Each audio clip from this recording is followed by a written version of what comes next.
So again, welcome to today's webinar, IEP Basics, Evaluations and Eligibility, sponsored by Peak Parent Center. My name is Pam Christie, and I will be from Peak Parent Center, and I will be monitoring the chat through the training. And before we get started, I just wanted to go over a little housekeeping so you know how to participate in today's event. You will be muted for most of the presentation. So please use the chat to ask questions, and that's located at the bottom of your screen. And closed captioning is also available. It's my pleasure to introduce our presenter, Ann Wilson. Take it away, Ann. All right, thank you, Pam, and thank you for joining us today. This is an introductory basic IEP training. So if you're new to the process, it's great. If you're familiar, it might be a refresher, but just wanted to let you know it's kind of covering the basics. If anybody wants to enter the chat what their role is and what age they work with or parent, whichever the situation is, we'd love to hear from you. But otherwise, I'll just get started. Also, I'm also a parent, as many of the members of our staff are. And so I do have a child with an IEP and have been through the IEP process. We can answer questions generally about the content, but if you do have something specific to what's happening with your student, please contact one of our parent advisors, and their contact information will be in the slides later. So today is the first part of a three-part series. Today we'll talk about IEP basics and then evaluations and eligibility. Next week, we'll look at development and the contents of the IEP.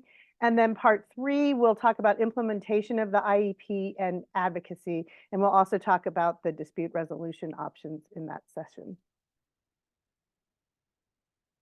For today, we'll start with some IDE basics and look at some of the other supports that are available in the schools. We'll talk about evaluations and then eligibility and consent for services, some specifics about the IEP process, and then tips for preparing for the IEP meeting. And as the parent and training information for the state, we like to give a lot of tips for advocacy and things like that. So we'll have different variations of that in each session. So IDEA basics, I like to call it IDEA. It's the Individuals with Disabilities Education Act. And I want to start with the purpose, just so we can keep that in mind. And this is from the law itself. Disability is a natural part of the human experience and in no way diminishes the right of individuals to participate in or contribute to society.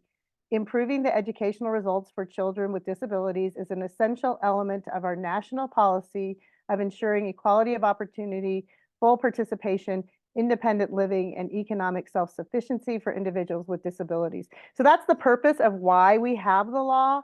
And we'll be talking about the IEP, but the goal of the IEP through public education until students graduate or leave the system at age 21 is really to prepare them for further education, employment, and independent living. So that's our big picture goal.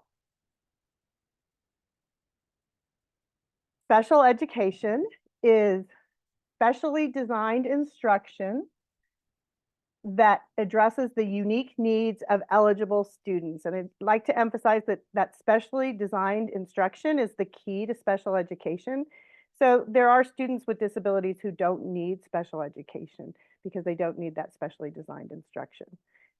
Special education is provided at no cost to parents and includes the related services a student needs to access their educational program.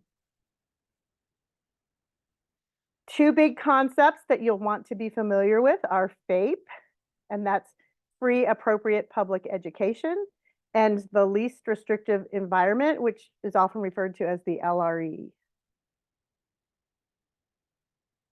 FAPE is basically free appropriate public education. So it's free, it's provided at no cost to parents.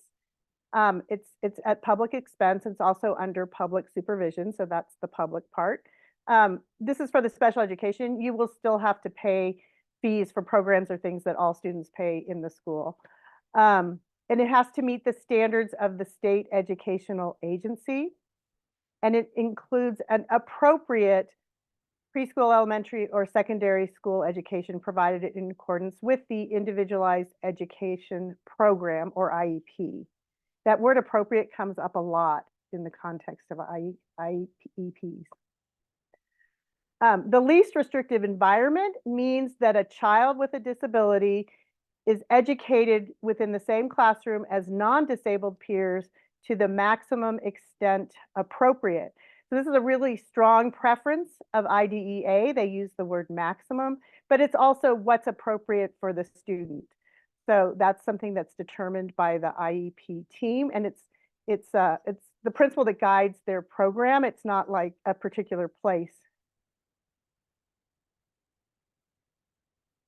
This diagram is called FAPE in the LRE. This is an image from the Colorado Department of Education's Alternative Dispute Resolution Project. And I'll talk more about this project in the part 3 in 2 weeks. But I like to keep this image in mind because it shows how special education supports the general curriculum, and then the related services wrap around that, because the goal is to participate and align with the general curriculum. A lot of times when we talk about it, it sounds like we're talking about something separate, but it really is about the general curriculum. That FAPE standard, the free appropriate public education, the question is about FAPE. A lot of it hinges on that appropriate, but the interpretation has been developed through case law, and we have 2 Supreme Court cases that look at FAPE. The first was on Raleigh in 1982, and it was in 1982, and the Supreme Court established this 2-part test, and they look at if the district has complied with the procedural requirements of IDEA, and there are many. We'll talk about some. There are time requirements and things they have to do. So that one's sort of, checking the boxes almost. Have they done what they need to do? And the more challenging question can be the substantive part. Is the IEP developed through IDEA's procedures reasonably calculated to enable the child to receive educational benefit? So keep that in mind. We're looking for educational benefit from the IEP. After that case was decided, there were variations among different circuit courts about how they interpreted the educational benefit. And in Colorado, we're part of the 10th Circuit, and they were using a standard that said that educational benefit had to be merely more than de minimis, which is not much at all. And so that was challenged, and it did reach the Supreme Court. And in 2017, they issued their opinion in the Andrew F. case. So you may hear about that. And that clarified the standard for FAPE, particularly the substantive part. And this is just a quote from part of the opinion. They said, to meet its substantive obligation under the IDEA, a school must offer an IEP reasonably calculated to enable a child to make progress appropriate in light of the child's circumstances. So it's not a clear standard, but they did reject that merely more than de minimis and say we are looking for real educational benefit. And you might hear this terminology, but it's looking at the progress appropriate to the child's circumstances. And in some cases, if a child has a regressive disability or something, then that, their circumstances are very different.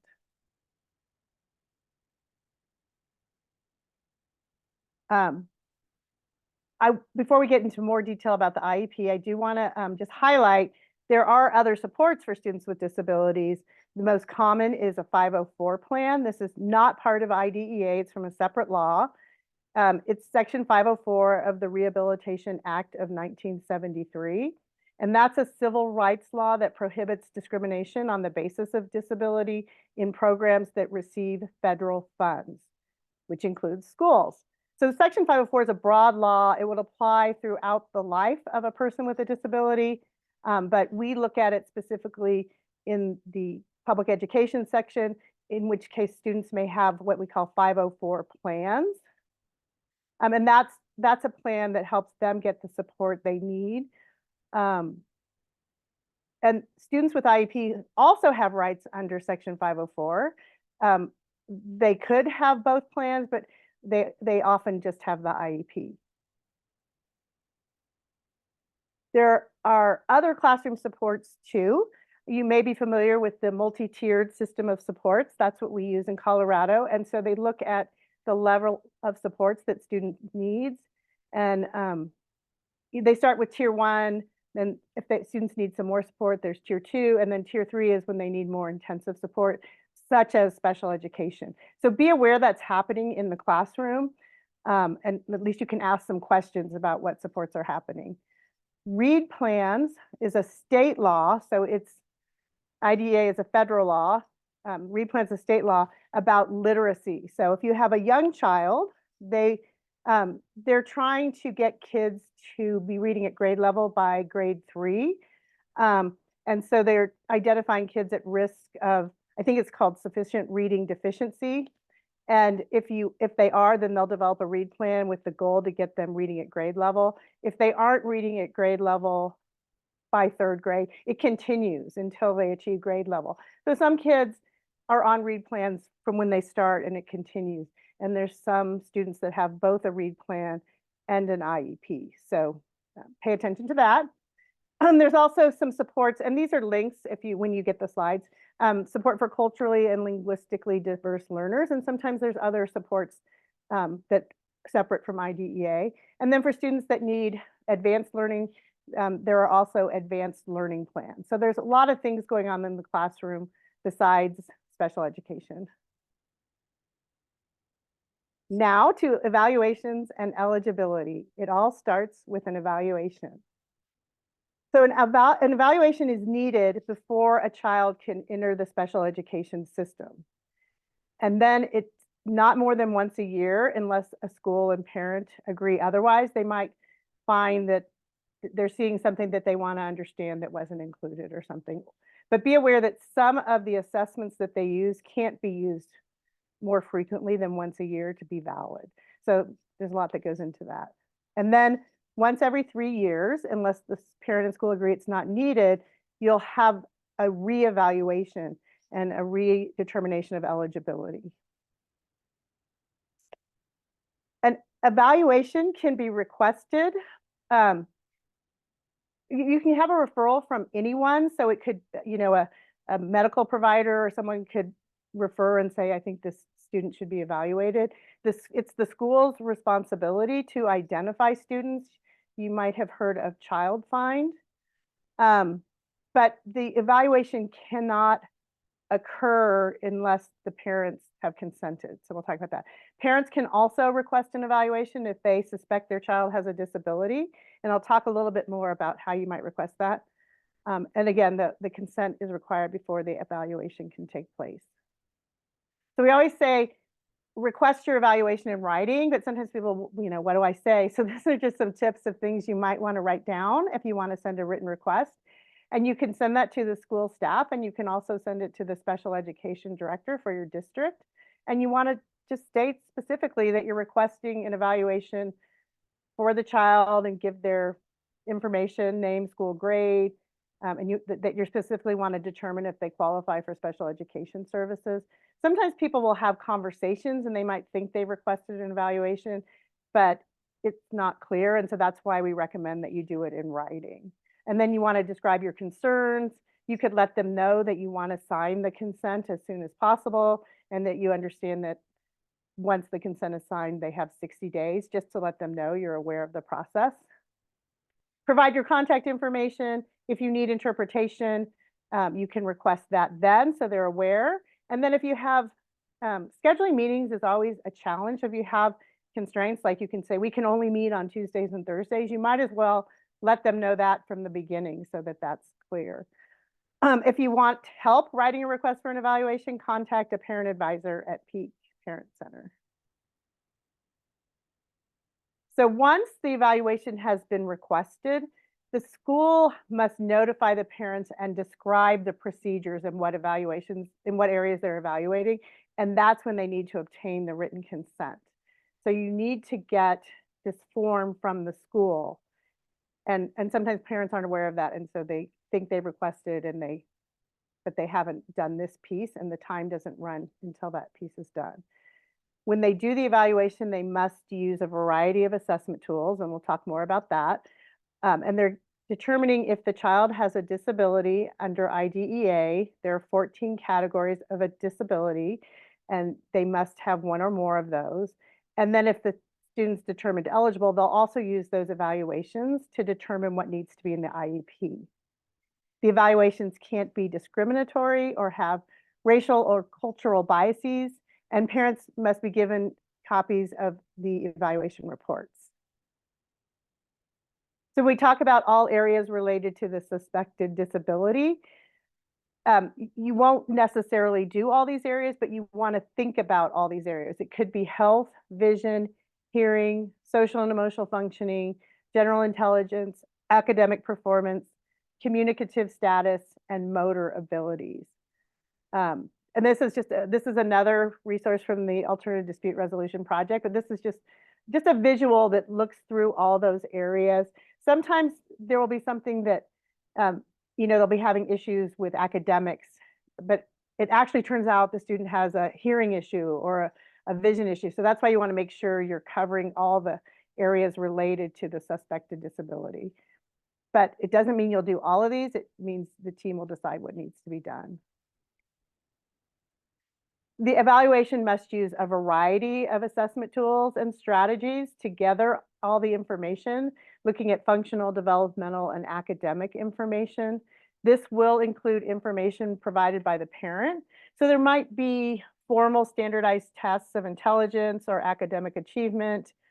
There's also informal assessments such as teacher observations in the classroom and parent observations. Sometimes someone who works with a child might come in and observe. Behavior rating scales. If you haven't done these, they're very long, multiple choice questions, and they'll ask you about the frequency of certain things. Skills checklists, samples of work, and input from other professionals. So they're really trying to get a complete picture. And then you'll get the evaluation results. And the assessment results can be overwhelming.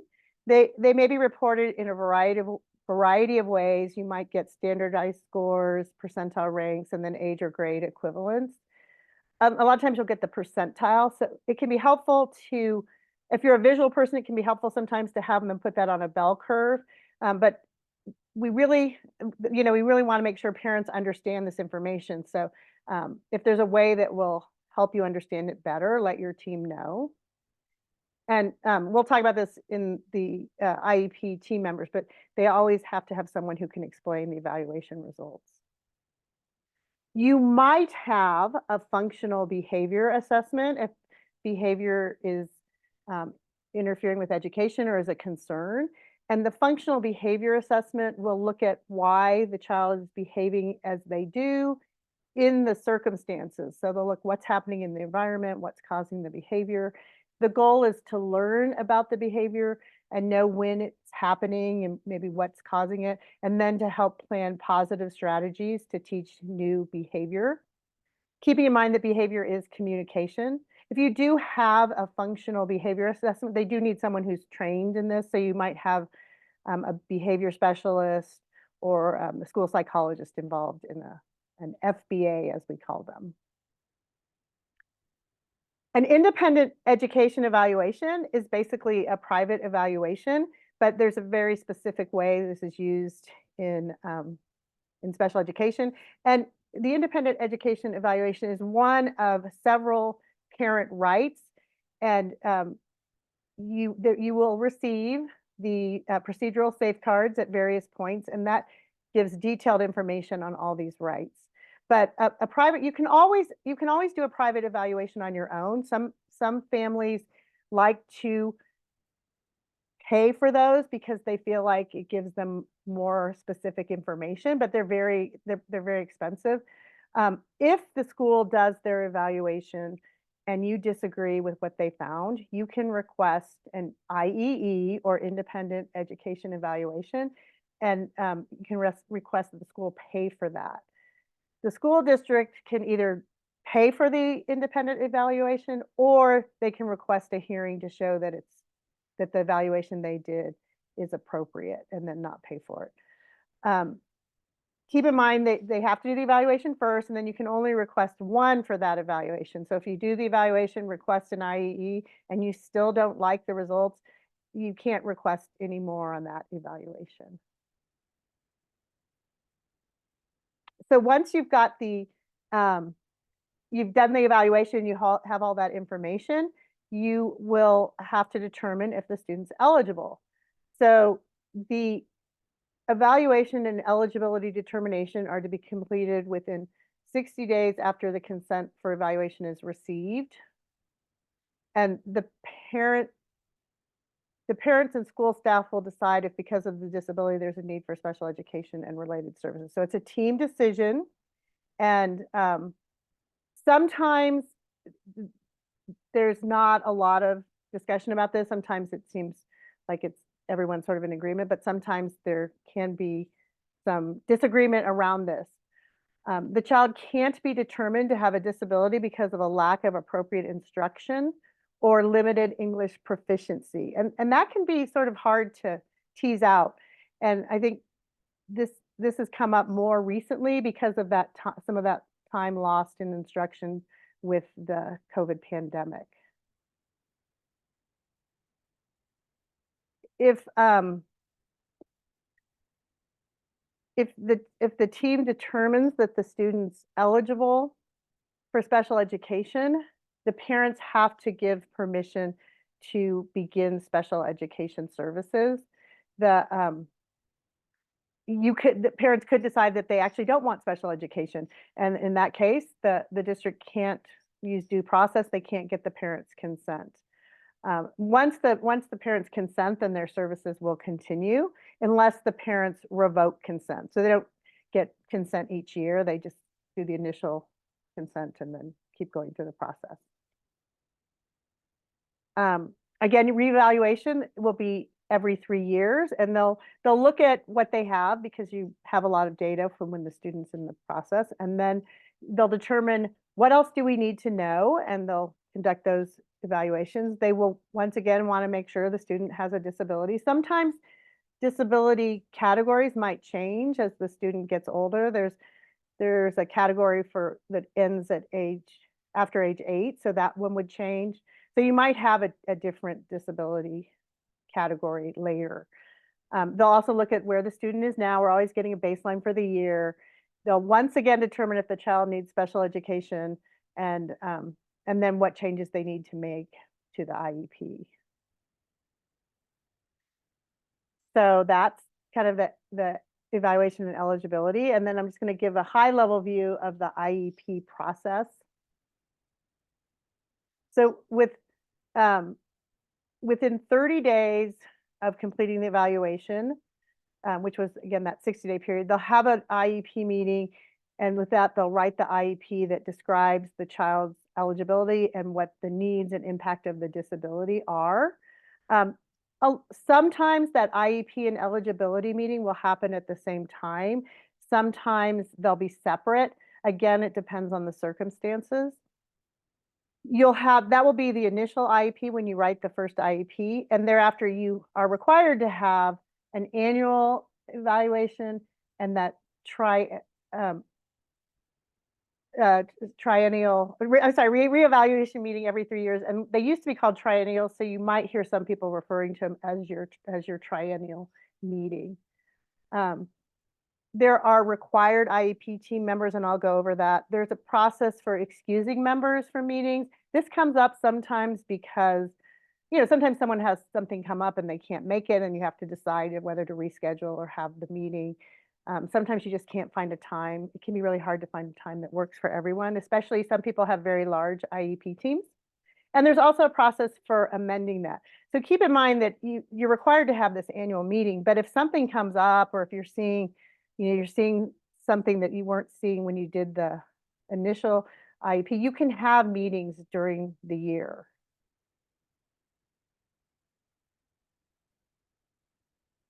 This is a diagram of the IEP, and I'll go over. This is another image from the Alternative Dispute Resolution Project.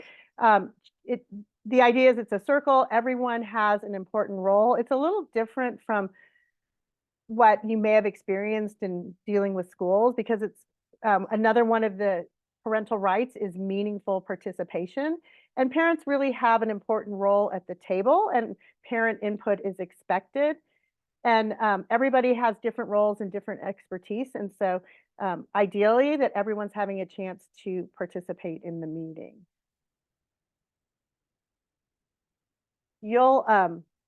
So there's required IEP team members, and then there's optional IEP team members. First is parents, and the parents must always be invited.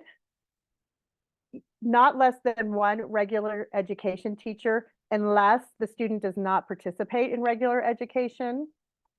Not less than one special education teacher.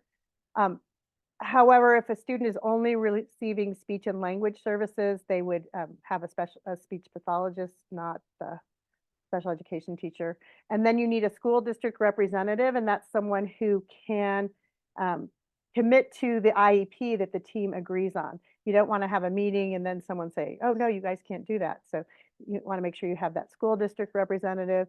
And then there's that person to explain evaluation results.